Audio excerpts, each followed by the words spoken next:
What's up, guys? I'm Chris. I'm Nick. Gonna do a little different kind of video this time. Nick has chosen correctly not to watch this movie, but I just watched Exorcist Believer, and I hate it, and I'm gonna talk about it. Oh, I'm excited. uh, where do you begin? I'm not like the biggest Exorcist fanboy in the world, but I do like William Friedkin. I think the original movie is great for what it is. I've been meaning to rewatch it, but I've seen it a handful of times. I mean, Right. it's nothing new to me, and I do like it a lot. I think it's good writing. I like that the story is more than just a story about an exorcism, like it is about the priest and it's about the mom, and I get it. And it seems like it has a track record of producing horrible sequels that probably shouldn't exist. I know a lot of people like Exorcist 3, and it's kind of like been reevaluated in time, and people like it now. I haven't seen it, but Dude, man, like when I saw the trailer for this one, I was kind of like, this doesn't look too bad. And like the more times I saw the trailer, I was like, this kind of looks like it's gonna be bad. it's so bad. Um, so well, it starts out in Haiti. It's 2010. Our main guy, whose name is like Vincent Fielding, he looks like the least Vincent Fielding looking guy I've ever seen. It's what's the guy's name? Uh, I I just saw him on Murder on the Orient when I rewatched Murder on the Orient Express. Oh yeah. I'll find out, but he's this a photographer, um, which During they like don't the do. earthquake or something. Yeah, they don't do anything with him being a photographer. He just is a guy who holds cameras and takes pictures of things. And his wife's there, pregnant, and they're separate places. He's taking photos of stuff, and she gets I don't even know how to explain it, but she gets like I don't know why this happens, but she gets taken off, and all these I guess voodoo practicing women bless her, like spit water all over her and all this like voodoo blessing stuff, and so it's supposed to be like this prayer of protection over the baby, and he's like, "You believe in all that stuff?" And she's like, "Yeah, I do." And she's like, they go to this very pretty like cathedral type situation. He's like, "Ooh, I'd like to." He's taking pictures in there. He's like, "I'd like to go up to the top and take pictures of the whole city." And she's like, "I'm too tired for that, baby. I think I just need to go back to the hotel or whatever, and we need to." So at some point, they're in separate places. He's taking photos somewhere. She's at the hotel. The 2010 Haitian earthquake happens. The building crumbles, and she's about to die. And this is in the first like couple minutes of the movie. He has to choose. Really, we don't know them yet. Is kind of what I'm saying. Like, Mm-hmm. there's nothing to latch onto here. I don't know these people. The guy takes pictures of things. They are in Haiti. People bless her because she's pregnant. Okay, that's all I know. And then she's about to die, and somebody says, the doctors in Haiti say, "You, yeah, I know this is a hard choice, but you've got to choose between your wife and your child." I mean, And then it fate. don't What's you that? don't you choose the wife like you can have another kid? 100% of the time. I mean, I'm sorry. Maybe that's controversial. I don't feel like Yeah. it is. If it's an unborn child versus my living wife, Right. a wife 100% of the time. But it just stops there. They say, "Do you want to?" And and it cuts forward to 13 years later, modern present day, and obviously it's him and his daughter. Um, and I if there was anything that we learn about her, if there's anything that we learn about her, I don't remember it at all. If there's anything we learn about the other girl, I don't remember it at all. There's no character development. There's no build up for anybody. They just are being people, and I'm supposed to feel like I know these people and I've lived this experience with them anyway. But the little white girl, I think they picked because she looks like woman whose name I can never remember when I need it, Reagan from the original Exorcist. Mm. Like she looks like the right age and everything, but I think they literally cast her for this purpose. Um, and then, uh, but yeah, just really no character. It's no fault of these girls. The white girl is the first thing she's ever been in. I think she does fine in this, and it's probably the best thing I'm going to say about the whole movie. They do okay. They're asked to do a lot. if you've seen the first Exorcist, you know the kind of things they're going to be expected of these girls, and they deliver it okay. But they're in a terrible movie, so there's nothing to be done. There's nothing that can save it. And Ann Dowd is in this movie, by the way, and I love Ann Dowd. She's in Hereditary and Compliance and the show The Leftovers, which I love, and everything I've ever seen Ann Dowd in, she's great. She's not even the best part of this. Even she is not good in this. And I would think in any other movie she would do great, but this script is not there. She feels like she's overacting. She has to say some lines that come off goofy when it's supposed to be very serious. Uh, and anyway, the only thing we know about the daughter of Vincent, the photographer fella with the dead wife, is that she misses her mom really bad. She never met her mom, right? She never met her mom, How do you miss so that's somebody a you never problem. knew? You can't miss somebody you never met. But okay, she wants to know more about her mom. Maybe she's seen Okay. pictures. The guy's a very good photographer, so you know she wants to. She wishes she knew this lady, and she wants to like conjure her up in some kind of séance or whatever. And so little is done. I'm doing more for you. This just happens. She's buddies with this white girl at school. They go off into the woods. They light a candle. She says, "You got to bring something of your mom." I feel like I was. It felt like a dream because like the way they tell a story and the way it's edited is horrible. Where you can't. I'm like, okay, I guess we're in the woods now and we're lighting a candle. I guess I can get that we're trying to contact the mom. She has the mom's scarf that she brings as the thing to conjure her up with. She says, "Just think about your mom and say whatever you think she's." And it's all edited so choppy and weird, like nothing really even happens there. And then they're missing for 3 days. Everybody's freaking out. The other girl's parents don't know that their kid is friends with Vincent's kid, so they're finding this out in real time. Angela, I think, is her. I think it's Angela and Catherine, which the names don't sound like 13-year-olds in 2023, but Right. maybe I'm wrong about that. But so they're getting to know each other this way, and it's very aggressive. And the white girl's dad is a really aggressive guy. He seems like he's got some anger management issues or something. It's a weird family, and they're very religious, and they go to this Baptist church. And um,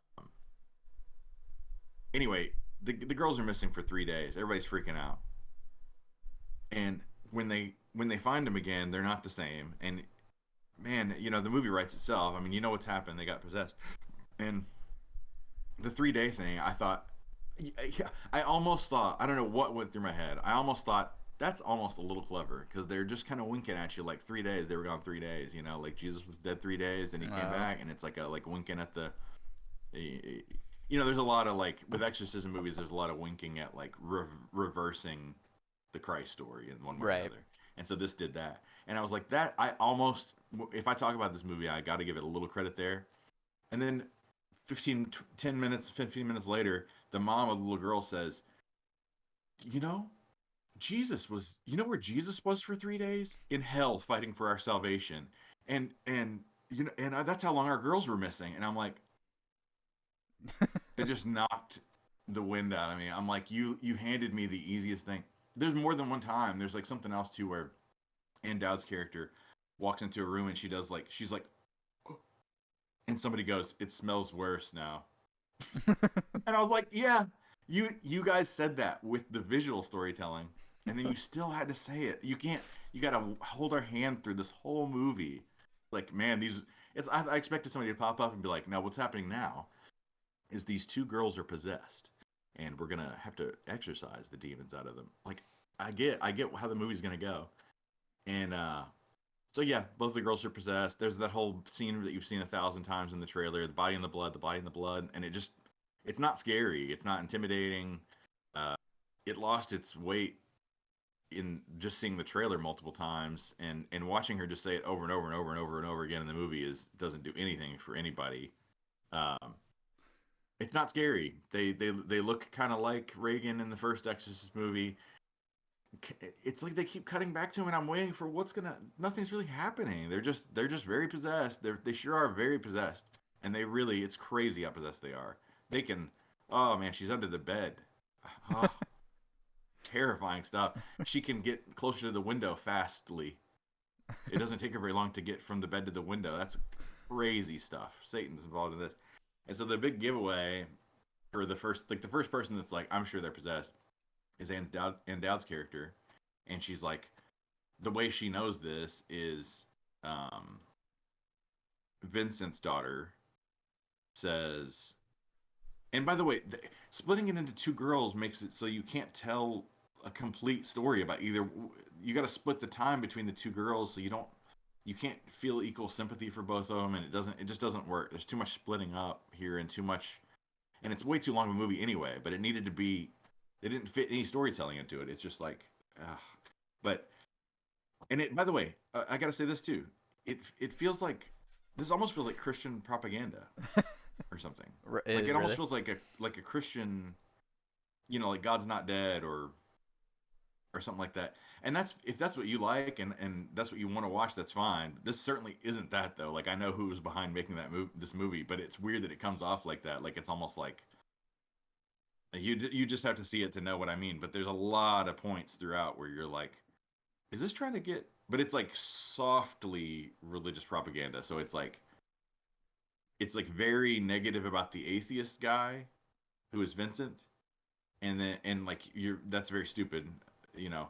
But then but everyone else, like all other religions, are like given equal weight. So they're trying to do a thing of like because we got to run into Chris from the first movie, the mother Yeah.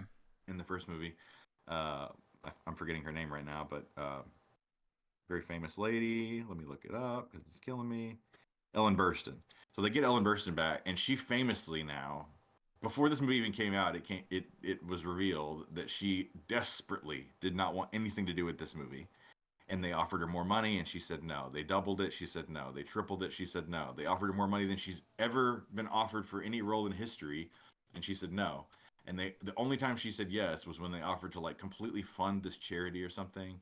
Like they threw everything. They're probably half the budget for this movie is on Ellen Burstyn, and she looks like she doesn't want to be there at all. She looks like the most. She's phoning it in. She's a lovely lady. She's been a great actor before. Maybe she still is. And it's not like the worst performance I've ever seen, but it looks like somebody who came to get a paycheck and is reluctantly gathering this paycheck. She's just like checked out. Like I showed up. What do you want me? What you want me to act? And Okay. I completely. If I read the script, I wouldn't have been in this. Especially if I. It's a terrible movie, but especially if I was her, because I'm gonna spoil the heck out of what happens to her. Her early on into like it takes a long time to get to her, and it's all it is Ann Dowd's character is convinced that the girl's possessed, and gives Vincent a book that's written by Chris is the character in real life, Ellen Burstyn's character in their world, a post exorcism about being a mother, but she's also like learned all this stuff about exorcism rites in all cultures across the globe, which they do nothing with. They clearly didn't spend any time finding out anything about that. They just wanted to more than once say, yeah, I know there's rituals all across the world for exorcism, even in this country. In this country, here's another country that has rituals like that. So I've really studied a lot about these rituals, and they're everywhere. There's so many rituals, different ones, all each unique from each other. And I was like, okay, that's really cool. And but the point that they're trying to get to is all these different religious faiths, the Catholics and the Pentecostals and the Baptists and the root. I can't remember what it is, but like it's like people that practice like hoodoo, like Native African Americans who were slaves, like brought some of their like the voodoo teachings and mixed it with Christianity. So that there's a little bit of that in this. You could have done something interesting with that. I don't know a lot about that. You could have taught me anything about that at all. That could have been something interesting to take away from this. Nope, it's just everything's just so they just sprinkle a little. They're like maybe if we did like every all the religions are trying to do it at once, and then even still they've got these two girls tied up. It's time to exorcise the demons, and all these people are trying all these different ways, and nothing's working. It's really not working very well. Even all of them doing it at once. This team up thing does not work. It's like a team effort to do an exorcism. Bizarre. but the Catholic priest has to get like okayed by the clergy to do it, and they won't okay it because of all these interfaith stuff going on, and who knows what's gonna. There might be law, somebody might get sued or something, so the clergy won't allow them to do it. And there's a moment where, oh my god, they do like this spell thing or whatever. There's like some water sprinkled on them by the woman that does the hoodoo stuff. There's some water sprinkled on them that's got some kind of hyssop or some herb in it, something to do with Jesus, and then she throws something in the fire. Don't remember what it is. She throws something in the fire, and the fire really billows big, and all this smoke comes out of it and fills the room. And then not fills the room, but and then there. I guess the demon is sort of halfway leaving these two girls, and it's rising up out of them as like this vapor cloud. Hmm. And there's like a fight scene between the smoke from a fireplace and like demon vapor, and it's just a cloud fighting a cloud. So that happened, and then all the smoke gets absorbed back into the fireplace or into some water or something. It's in some water. I don't know how. I don't remember. And she says like, "Go dump this away from the house or something." And I'm like, "What?" Just toss it And out. he's like, "Are they clean now? Are they? Is the demon gone now?" And she's like, "We're getting somewhere now." I'm like, what is the What's the logic? They're half gone now. What? He goes outside and dumps it down a drain, like in the sewer. Into the I'm like, water supply. I mean, of all the places. And then there's a car right here, and it's the priest praying silently in his car. And he knocks on the door and says, "The battle's in here, dude." And so priest comes in finally, and huh? He's like, "Time to bring in the big guns. Like, let me get started." He's like, "And God, blah blah blah." And as soon as he starts talking, the whole vibe changes. They look like they're being attacked now, and they get very like irate and angry, and they're screaming and everything. And he's doing this divine right on them, whatever. And they start twisting their necks, and it twists his neck, and it's supposed to be like this gruesome scene. It's super super dumb looking CGI of his neck snapping. So he's priest dead. So now we're all in trouble. And then they wait until really the 11th hour. I mean, this movie's way too long. It's like an hour and 50 minutes long. They wait until like an hour and 40 minutes in to tell us like, by the way, you've got to you've got to choose one of us. One of us has to die. You can't have both of us. And so the girl who's our main guy, Vincent's daughter, uh, Angela, is begging for is sort of begging for her life, or saying that he didn't he chose wrong. He didn't choose her, and so she doesn't feel loved by him or something like that. And it flashes back to that beginning scene where they say you got to choose your wife or your child, and he says my wife, obviously my wife for sure. And they try to save his wife, and they can't. She dies, and they save that they are able to save the baby, but we didn't know that until now. And so she's like, but the demon knows that he chose wrong, and somehow that translates to Angela, whatever. And so it all comes down. I guess this is what it all comes down to. And please, somebody tell me in the comments if it's something else. But I don't think there's any improving my opinion of this movie. But like none of the exorcisms work. What works is dude, I guess like talking to his daughter, convincing her that she is his daughter and that he loves her and that he would choose her, and he's got to choose her now. So the choice is between the two girls, and he's got to choose her now. But like, of course, he would choose her over some other person's daughter. Right. And it's like they're asking the group to choose which of the two girls has to die. Well, of course, there's one guy, and then there's two parents over here. So Catherine's going to win 100% of the time because there's two votes against one 100%. But she's got to be chosen, and she's got to feel. And so it's like she's breaking through the demon because she's hearing these like words of affirmation from her dad or something. No exorcism going on anymore. And then you see the little girl that looks like Reagan, Catherine, I think, wake up, like kind of come out of it, and then Angela, our girl, is dead now, presumably, and so he's embracing her and everything, and then it switches, and Catherine shuts off, and Angela wakes up, and you see Catherine in like I guess hell, presumably, or something like hell. She's sitting on this chair still, like she is in real life, but she's in like running water or something. I can't remember exactly, and it's like she hears her dad say, "I choose you, Catherine," and she gets dragged. And I guess the question was, which one of us do you choose to die?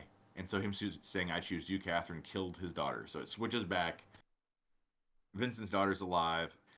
Catherine's dead and in hell.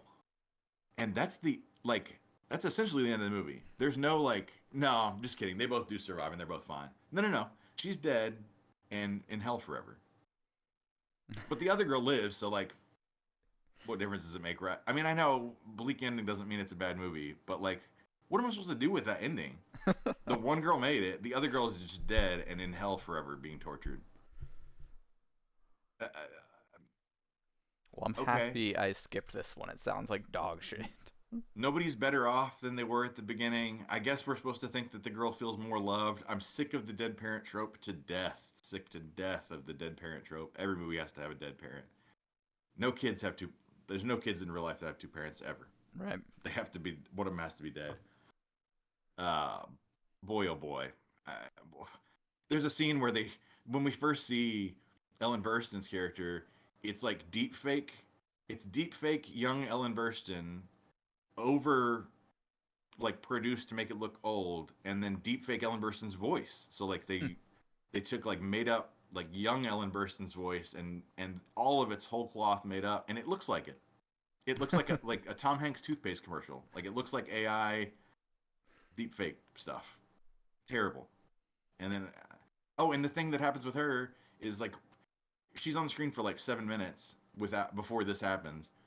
And all her speaking lines pretty much are you know in the first few minutes, and then the first time she interacts with one of the girls, can't remember which one, I think it's Vincent's daughter, Angela. There's a crucifix on the wall. It falls off, and she stabs Ellen Burstyn in the eyes with a crucifix and blinds her. And she spends the rest of the movie just sitting in a hospital room with these things over her eyes and bandages all around her eyes, and pretty much just not even saying anything or having anything to do at all. We gotta. It's a legacy sequel, so we gotta have her back. And then of course it's a legacy sequel. So at the very end, they're in the hospital, and somebody walks in Ellen Burstyn's hospital room, and she goes, "Vincent, is that you?" And what's her name again? Can't remember. Wish I could. Plays Reagan in the first movie. Kneels down there, and she goes, "No, it's me, Mom," because they've been estranged, and she was worried she was in hell because demons were telling her she's in hell now. She's like, "No, it's me, Mom," and that's the end of the movie. That's the end of the movie. So what would you give it? One half. Yeah.